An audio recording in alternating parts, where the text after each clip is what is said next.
நம்பினேன் உன்னையே நம்பினேன் ஸ்கந்தகுரோ உன்னையன்றி இவ்வுலகில் ஒன்றுமில்லை என்றுணர்ந்தேன். நன்கறிந்து கொண்டேன் நானும் உனதருளால் விட்டிட மாட்டேன் கந்தா வீடதருள் வீரே. நடுநற்றித்தானத்து நானுனை தியானிப்பேன் பிரம்ம மந்திரத்தை போதித்து வந்திடுவாய். சுழுமுனை மார்க்கமாய் ஜோதியைக் காட்டிடுவாய் சிவயோகியாக எனச் செய்திடும் குருநாதா. ஆசையறுத்து அறநடியைக் காட்டிவிடும் மெய்யடியராக்கி மெய்வீட்டில் இருத்திவிடும்.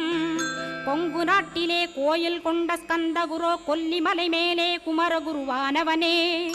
கஞ்சமலை சித்தர் போற்றும் ஸ்கந்தகிரி குருநாதா கருவூரார் போற்றும் காங்கேயா ஸ்கந்தகுரோ. மருதமலை சித்தன் மகிழ்ந்து பணி பரமகுரோ சென்னிமலை குமரா சித்தர் கருள்வோனே. சிவவாக்கிய சித்தருளை சிவன்மலையில் போற்றுவரே பழனி